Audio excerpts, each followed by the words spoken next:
हाँ जी, good morning students. Today we are discussing chapter 6 of 10th class exercise 6.5। Question number हमने 8th जो है लास्ट एक्सरसाइज में लास्ट वीडियो में हमने किया था, जिसमें हमने जो है यहाँ पर लास्ट में यहाँ पर पेंडिंग छोड़ दिया था, जिससे जो है फर्स्ट पार्ट हमने यहाँ पर जो है कर लिया था।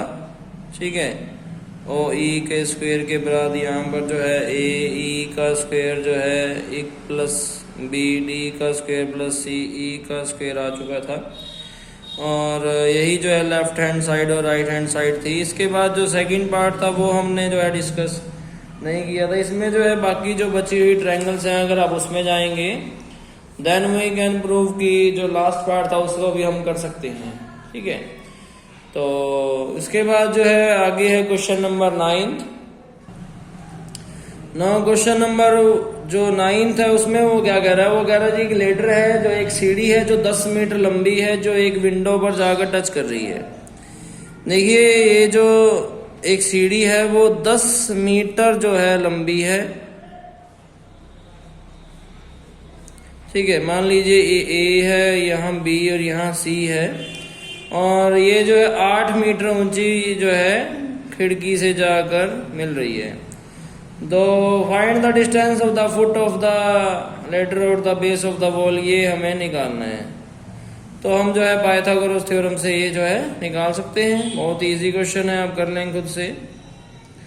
आगे क्वेश्चन नंबर 10। इसमें बोल रहा है कि एक गाय है जो एक वायर अटैच कर रहा है वर्टिकल पोल से, जिसकी हाइट जो है 18 मीटर है। तो एक 18 मीटर ऊंचा वर्टिकल पोल है जिससे 24 मीटर लंबी जो है वायर जो है बांध दी गई। ठीक है, 24 मीटर लंबी जो है वायर उससे अटैच कर दी। मान लो ये पी क्यू आर या ए बी सी कुछ भी आप ले लें। And has a stack attached to the other end, and the how far from the base of the pole should be stack be driven so that the wall will be taut। ठीक है, तो यहाँ पर जो है ये wire जो है अटैच कर दी गई है वर्टिकल पोल से 18 मीटर जो है, जिसकी हाइट थी 24 मीटर लंबी तार है। As a stake attach to the how far from the base of the pole, से कितनी दूर अटैच की जाएगी, बिल्कुल सीधी बन जाइए। तो ये यहाँ पर भी बेस निकालना है। By Pythagoras theorem we can find out. ठीक है जी, उसके बाद आगे है यहाँ पर जो है क्वेश्चन नंबर जो है वो 11th है। इसमें बोल रहे हैं the aeroplane leaves an airport from the flies due to the north. तो यहाँ पर अगर आप जो है कंपस बना लें then we can find easily कि मान लीजिए ये जो है अगर इधर जो है अगर ईस्ट है, ठीक है, और इधर वेस्ट है, देयर इज अ, ठीक है, therefore there is a north and south होगा। तो बोल रहा है कि एक जो एरोप्लेन है वो एयरपोर्ट से उड़ा और वो 1000 किलोमीटर पर आवर की स्पीड से नॉर्थ की तरफ चला गया। ठीक है जी, एट द सेम टाइम पर वहीं से जो है उसी एयरपोर्ट से एक प्लेन उड़ा जो वेस्ट की तरफ चला गया, जो कि 1200 किलोमीटर पर आवर की स्पीड से। 1.5 आवर के बाद वो कितनी दूर होंगे ये हमें निकालना है। तो इनके बीच की जो है दूरी निकालनी है हमें।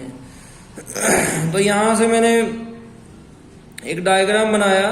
मान लीजिए ये नॉर्थ की तरफ जा रहा है, तो मान लीजिए ए बी और सी है।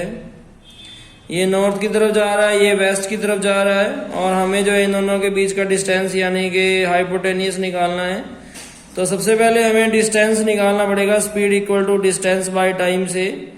स्पीड और डिस्टेंस इक्वल टू क्या होगा, स्पीड मल्टीप्लाई टाइम। स्पीड कितनी थी, 1000 किलोमीटर पर आवर थी, और 3/2 हावर, 1.5 जो है हावर अगर है तो 2 1 2 2 + 1 3 हावर। तो there is a 500 multiply 3, there is a 1500। ठीक है, 1000 है ना, हाँ जी। तो 1500 आ गया जी। 1500 किलोमीटर तो आ गया जी नॉर्थ की तरफ। सिमिलरली अगर 1200 की से देखें तो वहां पर आएगा 1800। तो 1800 आ गया जी इधर। तो आपको क्या निकालना है, आपको तो हाइपोटेनिस निकालना है जी। पाइथागोरस थ्योरम से हाइपोटेनिस का स्क्वायर इक्वल टू बेस का स्क्वायर प्लस परपेंडिकुलर के स्क्वायर से जो है वी कैन फाइंड आउट। तो ये तो है जी क्वेश्चन नंबर 11। इसमें भी आपको पाइथागोरस थ्योरम ही लगानी है, आप खुद से कर लेंगे। आगे है क्वेश्चन नंबर 12। टू पोल है ऑफ हाइट जिसकी 6 मीटर एंड 11 मीटर।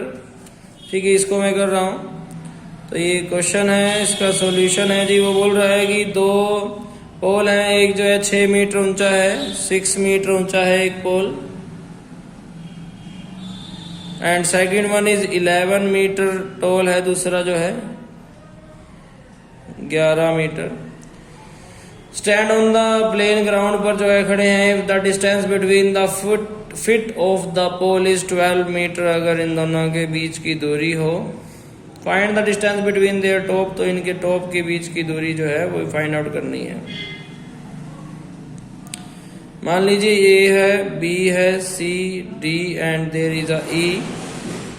ठीक है, तो आप जो है यहाँ से ध्यान से देखिए कि आपको किस तरह से जो है आप ए बी के जो है डिस्टेंस फाइंड आउट कर सकते हैं। तो वर्टिकली जो है अगर खड़े हैं तो ये यहाँ पर ये भी 12 मीटर ही हो जाएगी, एंड टोटल अगर 11 मीटर है और ये जो है 6 मीटर है, therefore there is a 5 metre ये जो है निकल जाएगी। 5 मीटर और 12 मीटर आने के बाद वी कैन फाइंड द जो है टॉप इसका निकाल लेंगे। तो यहाँ पर आप लिखेंगे कि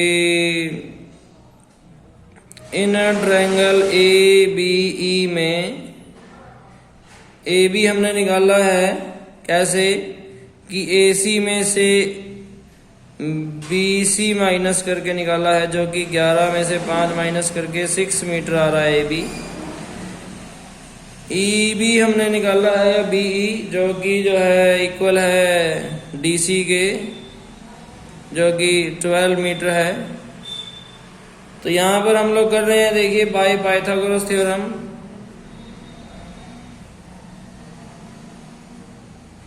दैट इज हाइपोटेनिस का स्क्वायर इक्वल टू बेस का स्क्वायर प्लस परपेंडिकुलर का square. That is equal to hypotenuse जो है ए ई का स्क्वायर निकल जाएगा कब, जब ए बी का स्क्वायर या बी सी का स्क्वायर, बी सॉरी और ए बी। ठीक है, 144 प्लस 25 देयर इज 169। 169 का रूट आएगा 13। तो 13 जो है इसकी जो है वैल्यू आ गई। टॉप ऑफ द इनके दोनों के टॉप के बीच का डिस्टेंस जो है वो कितना आ गया है, 13 मीटर आ गया है जी। इस क्वेश्चन में बोल रहा है कि D and E are the point on side C A and C B respectively of a triangle ABC, जो कि एक राइट एंगल ट्रायंगल है जिसका राइट एंगल एट सी पर है। तो मान लीजिए ये कोई पॉइंट जो है डी है जो सी ए पर है, और ये कोई पॉइंट ई है जो कि सी बी पर है। ठीक है जी। उसके बाद वो बोल रहा है कि ए ई, अब ए से लेके E, A E square plus B D square is equal to A B square plus D E square के इक्वल होना चाहिए जी। तो अब ध्यान से देखें, सभी जो है वो हाइपोटेनियस हैं, एक राइट एंगल ट्रायंगल के हाइपोटेनियस हैं सभी के सभी। उसके बाद we are going in triangle A B C में जाएंगे, या फिर चारों में हम जाते हैं। सबसे पहले लिखते हैं कि गिवन है जी कि triangle A B C is a right angled triangle. To prove करना है जी ए ई का स्क्वायर प्लस बी डी का square is equal to A B square plus D E का square ji.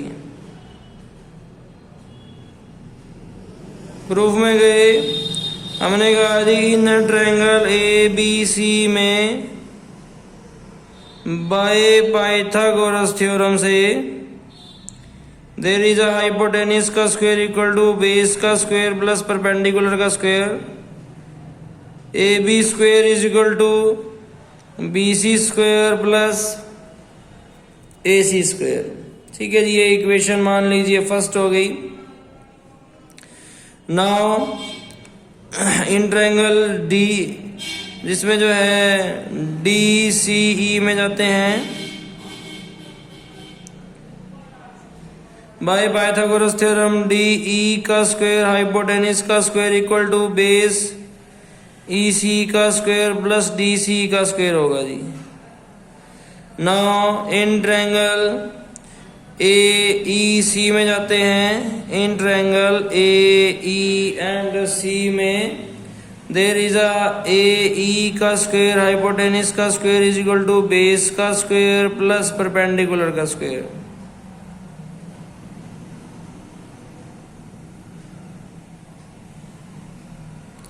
Also in triangle जो है DBC में जाते हैं, बाय पाइथागोरस थ्योरम में DB का square is equal to BC का स्क्वायर प्लस DC का स्क्वायर। अब ध्यान से देखिए, इसकी जो भी लेफ्ट या राइट साइड है आप उसको देख लें। AE और BD है, तो AE और BD किस में है? थर्ड और फोर्थ में है, तो आप ऐड कर दें। Adding equation third and fourth, first और सेकंड भी कर सकते हैं, लेफ्ट राइट हैंड साइड आ जाएगी। देन वी हैव, हमारे पास क्या बचेगा कि AE का स्क्वायर प्लस DB का square is equal to EC का स्क्वायर प्लस AC का स्क्वायर प्लस BC का स्क्वायर प्लस DC का स्क्वायर आ जाएगा जी। अब ध्यान से देखें तो राइट हैंड साइड में जो EC का स्क्वायर है और प्लस DC का स्क्वायर है, अगर इन दोनों को इकट्ठा लिखे और AC का स्क्वायर और BC के स्क्वायर को इकट्ठा लिखे तो इक्वेशन फर्स्ट एंड सेकंड का यूज करते हुए यहां पर हमारे पास क्या बदलाव आ जाएगा? यहां पर तो वही है कि AE का स्क्वायर प्लस DB का स्क्वायर बराबर किसके आ जाएगा? अब ध्यान से देखें कि सेकंड इक्वेशन में EC का स्क्वायर प्लस DC का स्क्वायर इज इक्वल टू किसके इक्वल है? DE के। और इक्वेशन फर्स्ट में BC का स्क्वायर और AC का स्क्वायर किसके बराबर है? AB के। BC प्लस AC, BC का स्क्वायर और AC का स्क्वायर किसके बराबर है? AB के स्क्वायर के बराबर है। और EC का स्क्वायर और DC का स्क्वायर किसके बराबर है? DE के स्क्वायर के बराबर है। जिससे जो है जो हमने प्रूव करना था वो प्रूव्ड हो चुका है जी। ये लेफ्ट हैंड साइड और राइट हैंड साइड दोनों आ चुकी हैं। हमने सिर्फ लेफ्ट हैंड साइड लेके आए थे, बट सभी इक्वेशन का यूज करते हुए दोनों साइडें ही हमारी प्रूव्ड हो गई जी। ठीक है जी, इस तरीके से जो है आपको ये सभी क्वेश्चन जो है रिवाइज करने हैं यहाँ तक 13 तक। होप सो आपको सबको समझ में आ रहे होंगे। Thank you so much.